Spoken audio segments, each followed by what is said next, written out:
கண்ணா good morning. நான் உங்கள் maths teacher பேசுகிறேன். All of you welcome to our maths ma'am TNPSC class.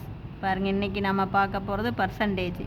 பாருங்கள், என் number is increased by 25% and then decreased by 20%. ஒரு number வந்து அதனுடைய அதில் 25% இன்க்ரீஸ் ஆகுது. அப்புறம் வர வேல்யூவில் 20% டிக்ரீஸ் ஆகுது.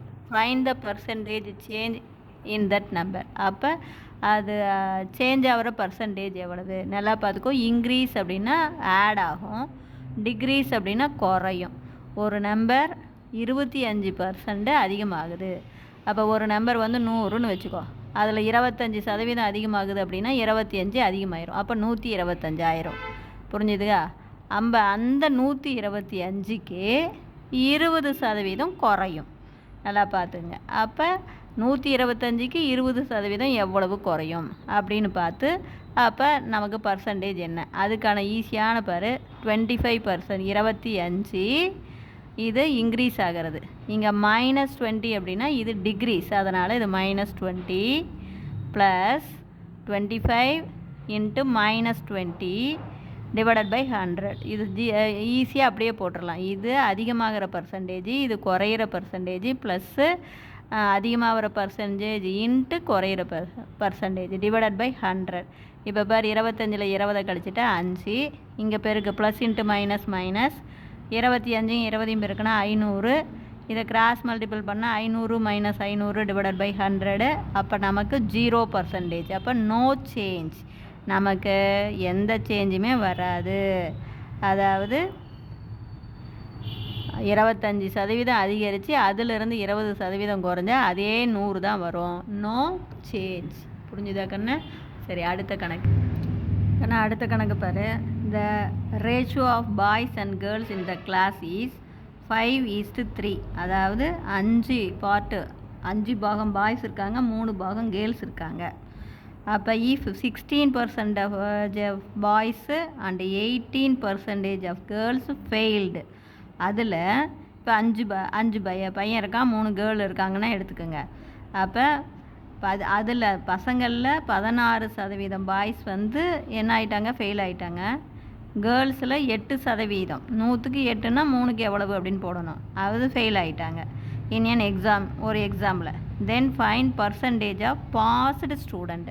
அப்போ எத்தனை பேர் பாஸ் பண்ணியிருப்பாங்க, எத்தனை சதவீதம் பேர் பாஸ் ஆகிருப்பாங்க. இப்போ ஃபெயில் கொடுத்துட்டு பாஸ் கேட்குறாங்க. இப்போ பாருங்கள், நல்லா கவனிங்க. இப்போ பாய்ஸ் வந்து 5 பேர் இருக்கிறாங்கன்னு எடுத்துக்கலாம், கேர்ள்ஸ் 3 பேர் இருக்கிறாங்கன்னு எடுத்துக்கலாம். 16% பேர் வந்து ஃபெயில் ஆகிட்டாங்கன்னா அப்போ 84% பேர் பாஸ் ஆகிருப்பாங்க. அப்போ 100க்கு 84னா 5க்கு எவ்வளவு? 5 பேர் தானே நம்ம எடுத்துக்கிட்டோம். அதே மாதிரி கேர்ள்ஸில் பாரு, 8% பேர் ஃபெயில் ஆகிட்டாங்க. அப்போ 92% பேர் பாஸ் ஆகிருப்பாங்க. அப்போ 92/100 இன்ட்டு கேர்ள்ஸ் எத்தனை 3 டிவைடட் பை மொத்தமாக 8 பேர்த்துக்கு இவ்வளவு தான். ஒன்றுமே இல்லை, பாய்ஸோடைய பர்சன்டேஜ், பாஸ் ஆன பர்சன்டேஜ், கேர்ள்ஸில் பாஸ் ஆன percentage divided by total student. இவ்வளோ தான். இது போட்டிங்கன்னாவே கண்டுபிடிச்சிடலாம். இப்போ பாருங்கள், இதை அப்படியே பெருக்கும்போது 84 5 420 ப்ளஸ்ஸு 3 இன்ட்டு பாரு 3 2 6 9 3 27. இந்த பாரு 100 காமனாக எடுத்து கீழே கொண்டாந்துருங்க. அப்போ 100 இன்ட்டு 8. இங்கே காமனாக தான் எடுக்கணும், இங்கே 2 100 போட்டுறக்கூடாது, கீழே காமனாக எடுத்துக்கணும். அப்போ மேலே கூட்டினீங்கன்னா 696 டிவைடட் பை 100 இன்ட்டு 8. இந்த 100 அப்படியே இருக்கட்டும், 8ஆல் அடிப்பார். 8 8 64, மீதி 5 56, 7 8 56. அப்போ 87/100. அப்போ 87% பேர் பாஸ் ஆகிட்டாங்க. அப்போ பாஸ் பர்சன்டேஜ் வந்து 87. இப்போ புரியுது? இது ஒன்றுமே இல்லை கண்ணு. அதாவது ஃபெயில் ஆனவங்க கொடுத்துட்டு பாஸ் ஆனவங்க கேட்குறாங்க. ஃபெயில் ஆனது 16%னா பாஸ் ஆனது 84%. அப்போ 100க்கு 84னா 5 பேர்த்துக்கு எவ்வளவு? ப்ளஸ் அதே மாதிரி தான் கேர்ள்ஸில் வந்து 8% பேர் வந்து ஃபெயில் ஆகிட்டாங்கன்னா 92% பேர் பாஸ் ஆகிருப்பாங்க. அப்போ 100க்கு 92னா 3க்கு எவ்வளவு? அப்போ மொத்தமாக டோட்டலாக எத்தனை பேர் இருக்கிறாங்க? 8 பேர்த்துக்கு எவ்வளோ டோட்டல் பர்சன்டேஜ்? டோட்டலாக பாய்ஸும் கேர்ள்ஸும் சேர்ந்து எத்தனை பர்சன்டேஜ் அப்படிங்கும்போது 8. இவ்வளோ தான். இப்போ 100 காமனாக எடுத்து கீழே கொண்டாந்துடும், அடித்து போடணும். இப்போ புரிஞ்சுதுங்களா? இப்போ இதில் அடுத்த கணக்கு நம்ம பார்க்க போகிறது நான் அடுத்த கணக்கு பாருங்கள். 12% of 250 litre is same as -% of 150 litre. அதாவது 250 லிட்டருடைய 12% 150 லிட்டருடைய எத்தனை பர்சன்ட்டுக்கு ஈக்குவலாக இருக்கும், சேம் அப்படிங்கிறாங்க. அப்போ 12% அப்படின்னா 12/100 இன்ட்டு 250, 250 12%. அப்போ 12/2 அப்படின்னாவே மல்டிபிள். அப்போ 12/100 இன்ட்டு 250 ஈக்குவல் டு, இது தெரியாது இல்லையா, அப்போ இந்த பர்சன்டேஜ் எக்ஸ்ன்னு எடுத்துக்கலாம். அப்போ x/100 இன்ட்டு 150. பாருங்கள், 100க்கு 100க்கு அப்படியே அடிச்சிடலாம். 1 0 அடிச்சிடலாம். அடுத்து இது 3வது வாய்ப்பாட்டில் 4 12, இங்கே 5 5, மறுபடியும் 5ஆம் வாய்ப்பாடு 1 5, இங்கே 5 25. அப்போ இங்கே எல்லாமே அடிச்சிட்டோம். இங்கே 4 5 தான் இருக்குது. 4 5 20%.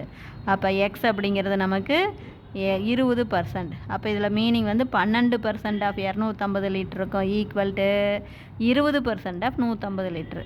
புரியுதா? இவ்வளோ தான் சாமி. சரி, அடுத்த கணக்கு என்ன பாரு. அடுத்த கணக்கு, இஃப் 3 கேண்டிடேட் ஏபிசி அப்படிங்கிற candidate in a school election, 3 candidate ஒரு ஸ்கூல் எலெக்ஷனில் போட்டி போடுறாங்க. ஏ கேண்டிடேட் காட் 153 ஓட்டு, பி கேண்டிடேட் 245 ஓட் வாங்குகிறான், சி கேண்டிடேட் 102 ஓட் வாங்குகிறான். அப்போ ரெஸ்பெக்டிவ்லி சொல்லிட்டாங்க. Then the percentage of vote got by the winner. அப்போ வின்னர் பர்சன்டேஜ் எவ்வளவு அப்படிங்கிறாங்க. அப்போ மொத்தம் எத்தனை ஓட்டு அப்படின்னு பார்த்துக்கணும். ஏவுக்கு 153, பிக்கு 245, சிக்கு 102, மொத்தமாக கூட்டினா 500. இப்போ இதில் வின்னர் யார்? பி தான் அதிகமாக வாங்கியிருக்காங்க. Winner is B. இதில் 2 கேள்வி கேட்கலாம். Who is the winner, what is the percentage அப்படின்னு கேட்கலாம். அப்போ வின்னர் நமக்கு பி கேண்டிடேட் தான் வின்னரு. அதனுடைய பர்சன்டேஜ் பார்த்திங்கன்னா, பி வாங்கினது எவ்வளவு, 500க்கு 245. அப்போ 100க்கு எவ்வளவு? மொத்தம் ஓட்டு 500. 500க்கு 245ன்னா 100க்கு 2 0 அடி, 5ஆல் அடி, 1 5. இங்கே 4 5 20, மீதி 4 45, 9 5 45. அப்போ எவ்வளவு? 49%. புரியுதா? அப்போ வின்னர் பர்சன்டேஜ் 49. யார் வின்னரு? B is winner. புரிஞ்சுதுங்களா? இவ்வளவு தான். அப்போ மீதி 2 பேரும் எவ்வளோ பர்சன்டேஜ் வாங்கியிருப்பாங்கன்னா இதிலேருந்தே பார்த்து சொல்லிடலாம். அவங்க 2 பேரும் சேர்ந்து 51% வாங்கியிருப்பாங்க. இப்போ புரிஞ்சுதா கண்ணு? சரி, அடுத்த கணக்கு அடுத்த கணக்கு பாரு. 15% ஆஃப் 25% ஆஃப் 10,000. ஆஃப் அப்படியே மல்டிபிள். 15%னா 15/100 into 25/100 into 10,000. இந்த 2 0 அடித்து போட்டு இதை பெருக்கி போட்டிங்கன்னா 375. அவ்வளோதான். இது ஒன்றுமே கிடையாது. மொதல் 10,000ல் 25%, அதுக்கு 15%. இவ்வளவு தான். இது எல்லாமே மல்டிபிள் தான். பட்டு அப்படியே அடித்து போட வேண்டியது தான். இதோட ஒன்றும் பண்ணிக்க வேண்டியதில்லை. புரியுதா தங்கம்? அடுத்த கணக்கு அடுத்த கணக்கு பாரு. when 60 இஸ் சப்ராக்டட் கழிக்கணும் ஃப்ரம் 60% ஆஃப் எ நம்பர். ஒரு நம்பருடைய 60%லிருந்து 60 கழிக்கும்போது, நீ படிக்கும்போது இதிலிருந்து இதை கழிக்கக்கூடாது. ஃப்ரம் கொடுத்துருக்காம. அப்போ இதிலிருந்து தான் 60%. ஒரு நம்பருடைய 60%லிருந்து 60 கழிக்கும்போது டு கிவ் 60, நமக்கு 60 ஆன்சர் வருது. அப்போ அந்த நம்பர் என்ன? இப்போ என் நம்பர் எக்ஸ்ன்னு எடுத்துக்கலாம். அப்போ அந்த எக்ஸுங்கிற நம்பருடைய 60%. அப்போ 60/100 இன்ட்டு எக்ஸ், அதிலிருந்து 60 கழிக்கிறோம். இஸ் ஈக்குவல் டு 60 கிடைக்கிது. இப்போ -60 இந்தாண்ட வந்தால் +60. அப்போ கூட்டிக்கிட்டால் 120. அப்போ 120. இப்போ 0 0 அடிச்சுக்கலாம்.